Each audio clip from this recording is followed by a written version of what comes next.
Hi, everyone. Thanks for making the left turn for today, Sunday, September 17th, 2017.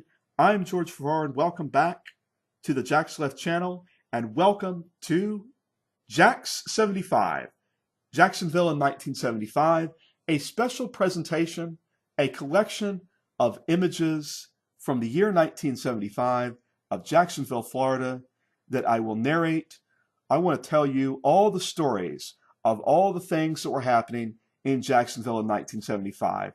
So I'll do the best that I can to tell these stories, but first I have to start off with my story. So the first image you'll see after this one, the first image you'll see will be of the Jacksonville Naval Hospital, because in the year 1975, I was born in the city of Jacksonville. I spent most of my life in Jacksonville. The early years were spent, the first couple of years of my life were spent in Orange Park, Florida.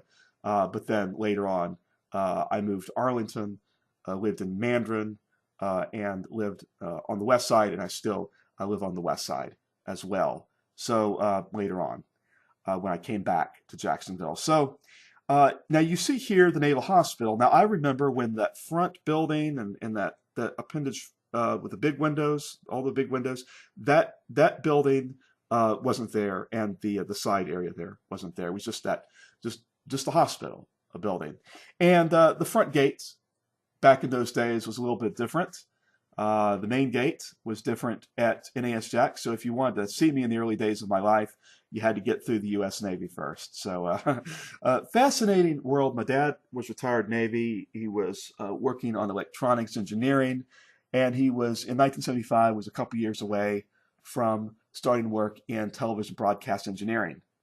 Okay, so 1975 was an amazing time for Jacksonville, and we're going to start to tell these stories, all of these. It kind of makes sense that I was born in 1975 because there were so many people coming to Jacksonville for a variety of different reasons. Right now, we're looking at a 1975 view of the Independent Life Building. We now know it as the Wells Fargo Center. As of today, September 17th, 2017, we know that there's been damage in the basement of the Wells Fargo Center. We know that the storm surge knocked out power, knocked out a lot of things to this skyscraper. Okay, so it's something to keep in mind that we're in 1975. We're looking at the first year when this building has just opened, and it housed the Independent Life Insurance Company, which moved from what's now an abandoned building on Julia Street. They moved from their headquarters on Julia Street to this skyscraper. Okay, President Gerald Ford came to Jacksonville in 1975. We'll talk about that later. I want to highlight the leadership that we had in the United States, in Florida, and in Jacksonville in 1975. Gerald Ford was never elected president. He took office as president after Richard Nixon resigned on August 9th, 1974. And so he was not elected on his own in 1976. So Governor Rubin Askew was governor of Florida in the 1970s. I have, here's a fun fact, the distinction of having graduated from the Rubin Askew School of Public Administration and Policy at Florida State University in 1999. Askew professionalized Florida, professionalized the state government, and I think really laid the blueprints, the plans for what we ultimately became. He made a lot of things possible for Florida. Another person who made a lot of things possible and at the local level and in Jacksonville was Mayor Hans Tanzler.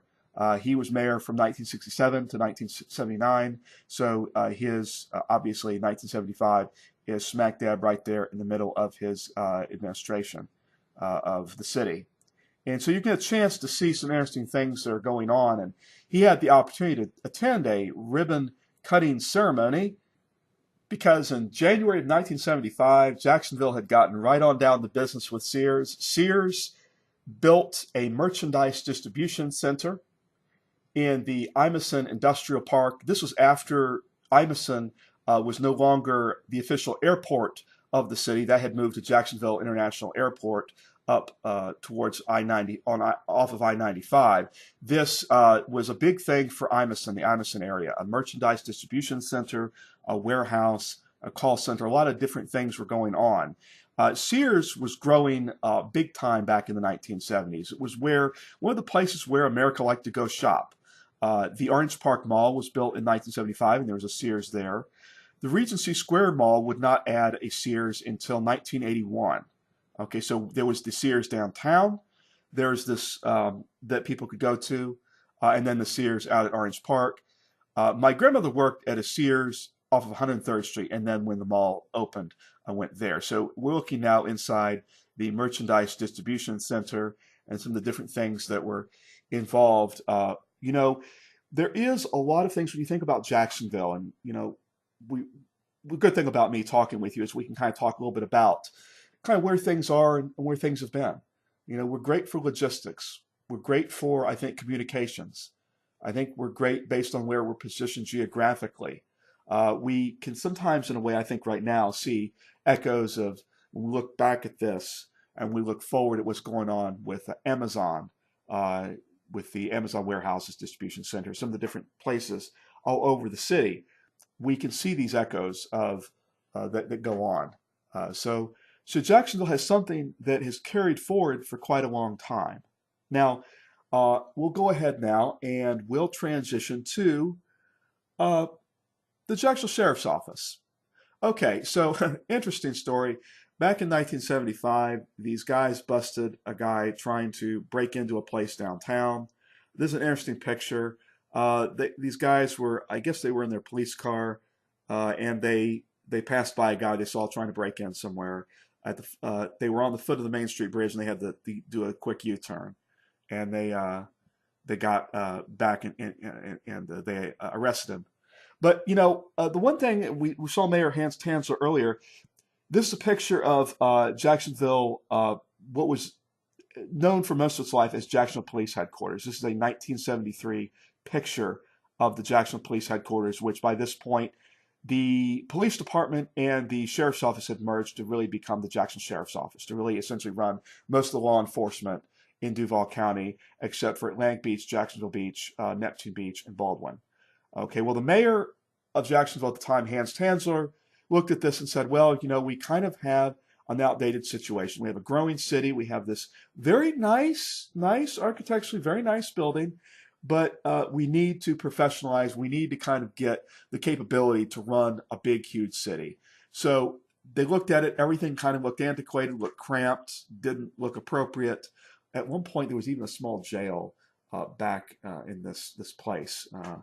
Later on, after things changed, and it was abandoned. It later on became an FDLE center for law enforcement. Later on, JSO has investigative work they do out of it. But here is what they envisioned the police memorial building looking like.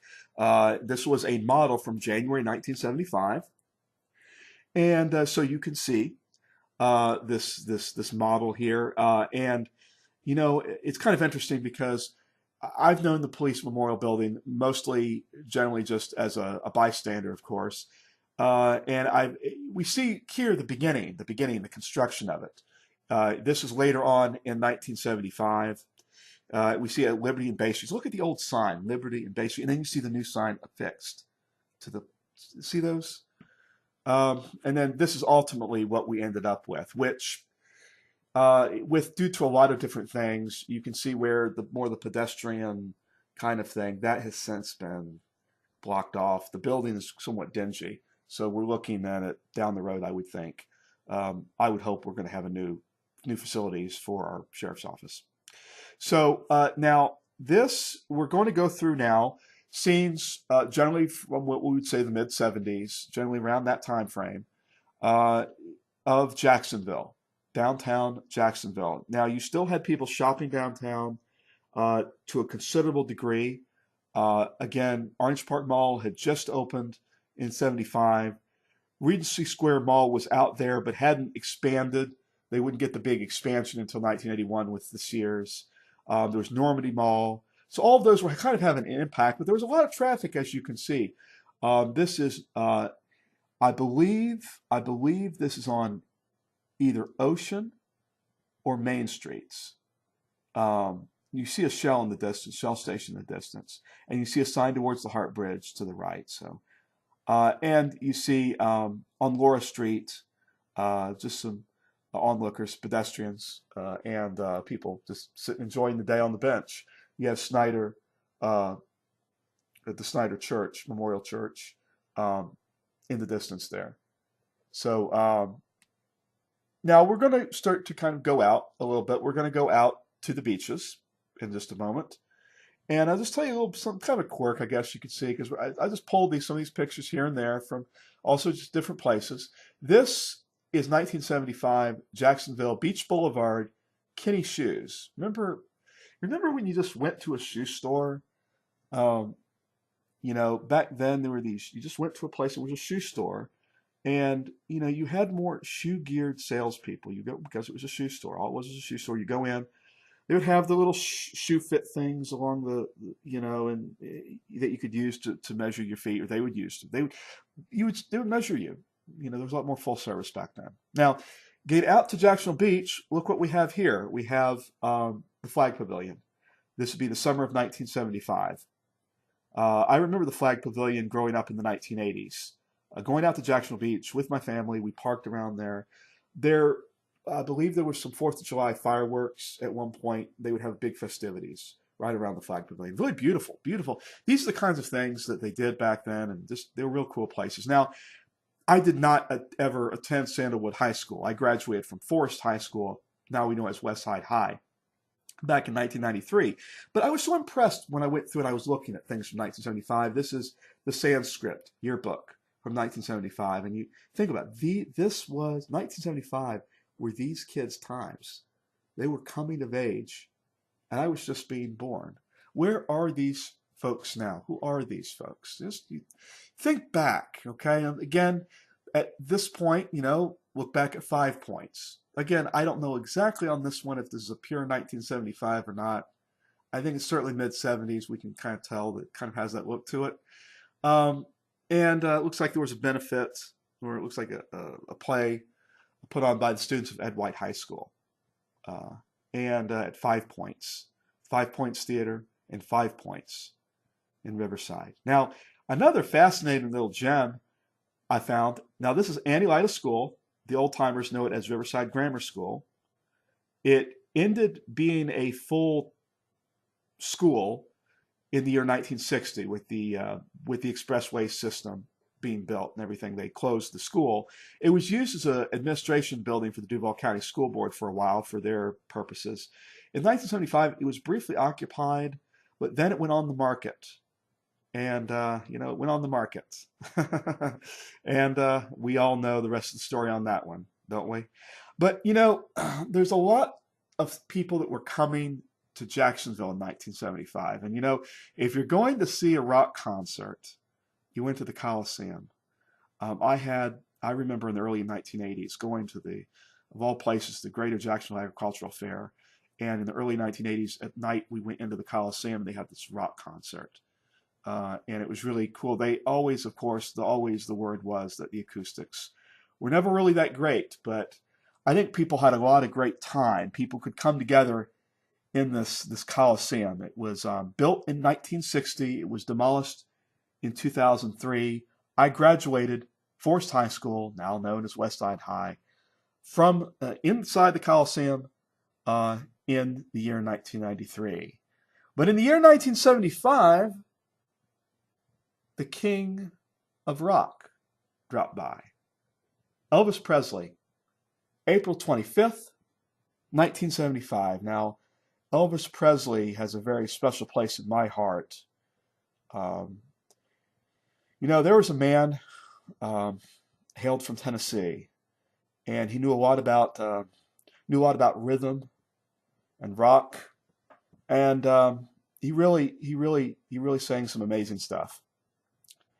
And so as we roll through, looks like here we have a ticket stub from Jacksonville Veterans Memorial Coliseum. Remember, it's not just the Jacksonville Coliseum, it's a Jacksonville Veterans Memorial Coliseum. Tonight, one night only, Elvis Presley, the Jacksonville Veterans Memorial Coliseum. Tickets are available. Call us 5555 or 555-1234. Jacksonville Veterans Memorial Coliseum. I remember just the radio. You'd hear it. It was just constantly the Jacksonville Veterans Memorial Coliseum. You got to get down there, right, and see Elvis Presley. So, we would have these concerts back in the day, uh, and uh, and so we'll now kind of pan back to kind of a you see kind of a stage, and this is how I remember the Coliseum. You have people kind of it's a round. It was a round arena, and so I really enjoyed it. I liked it. I remember it was interesting when I graduated because after I graduated, I was looking for my family, and I must have gone around the Coliseum 50 times trying to find people, going around and around in a circle. But it was definitely of its time and place. They had this neat little kind of control booth at the top, way at the top. Fascinating. There were stairs that would go all the way up to it. It was kind of an enclosed kind of thing. The spectacle when you would go there. I mean, when you were there, it was something else. Now, interesting thing, visit by the Shah of Iran and King Hussein of Jordan. They dropped by the Naval Air Station Jacksonville to check out fighter jets, to check out some planes. They landed at the Naval Air Station, and this is the Shah of Iran taking a look at what the U.S. Navy had on offer. Now, he was deposed during the Iranian Revolution in 1979. Now, here, a viewer was kind enough to bring me an image of a commemorative of the visit. And so the visit, we'll get to Epping Forest in a moment, but this is a commemorative of a visit at Epping Forest. So we'll go ahead and we'll kind of start trying to put two and two together. Okay, so we have this Naval Air Station. We're on the river, and there's this Epping Forest, and it's an estate, and we'll talk more about that in just another couple minutes. So there's something unique that will happen later on in the year on this estate on the river. Now, I do want to just pay homage. I have to pay homage to Leonard Skinner. Again, music, this is back when music was music. And I really, I say that from the heart. Sweet Home Alabama, Freebird. This is a Jacksonville band. I want to talk a little bit more about them down the road. They, in 1975, were on a substantial European tour. They were in Cardiff. They were, I believe, in France as well. So, well, that's another story down the road. Now, sometimes it'll be wrestling at the Coliseum. Here we have an ad for wrestling. September 11th, 1975. And back then, there were no websites, okay? There was no email. You didn't get your tickets emailed. You called. You made a phone call. You talked to somebody, and you either got the tickets sent to you or you got them reserved. And that was what you had as your option. Okay, Rolling Stones. They came to Jacksonville.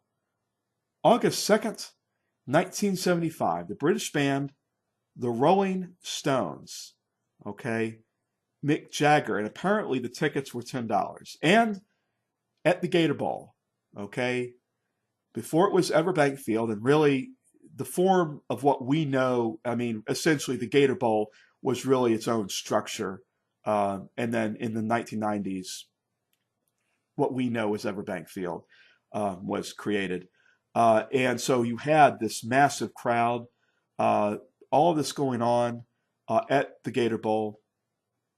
And you have this, the great thing about open air concerts, I think you have a lot more of that out there, that weather element. It had to have been really hot, and Mick Jagger, quite a performer. You're going to see some interesting pictures in just a second. And it was a huge, huge crowd, really big. And again, music means a lot in Jacksonville. There we go. Back in the 1970s. So the Rolling Stones, and later on, there would be even more performances. Michael Jackson performed on the Victory Tour in the Gator Bowl. The Gator Bowl was a more simplistic, it was not this fancy stadium we know of today. It was very, very, a very plain, very simple. And, it's a different time. Again, I think we look at things and times, they were simpler back then in a lot of ways. Now, just to kind of allude to the attempt to try to get big-time professional football, there had been an attempt with the World Football League to try to get something called the Jackson Sharks going. That didn't work out. So they tried again with the Jacksonville Express. Okay, this is a magazine for the Jacksonville Express. World Football League apparently advertising a game versus the Hawaiians. Okay, the World Football League, it dissolved on its attempt in 1975. October 1975, they dissolved. But there was this attempt. These were the beginning, you might call it the baby steps, to try to bring in to get professional football. So obviously World Football League didn't work out. There were various attempts later on, various mayors, including, especially, Mayor Jake Godbold trying to bring the Indianapolis Colts to Jacksonville. Those were the early attempts. We wouldn't get the Jaguars until the 1990s. So President Gerald Ford and Egyptian President Anwar Sadat visited Jacksonville in November 1975 to talk about Middle East peace. Middle East peace has been a quest that everyone's been on, certainly for my entire lifetime. And November 1975 in Jacksonville was no exception. It was time for these leaders to talk about things that were going on in the Middle East and Lebanon at the time with the civil war in Lebanon, to talk about what had happened with the Yom Kippur War in 1973. All these different things that were going on in the Middle East, the Arab oil embargo, all those different things, the new alliances that were having to be created, to be forged, to get the world through some tough times. President Gerald Ford was a man of great integrity, honor, and character. Ultimately, though, he was defeated by Jimmy Carter in the 1976 presidential election. Anwar Sadat fought for peace in the Middle East and for the people of Egypt. However, he was brutally assassinated in the year 1981 in Egypt. The peace talks were held at Epping Forest. We now know it as a yacht club, but in the 1970s, it was owned by the chairman of charter companies, Raymond Mason. So he offered this estate for the use by President Ford and President Sadat. And so, as they say, the rest is history. It was an amazing time, 1975. It was an opportunity where a whole bunch of people came to Jacksonville. Some people had business to resolve. Some people had songs to sing. Some people had concerts to go to. And some folks had a lot of things to get started. So Jacksonville's an amazing city, and in 1975, it was something else. I want to thank you for watching. Take it easy. See you later.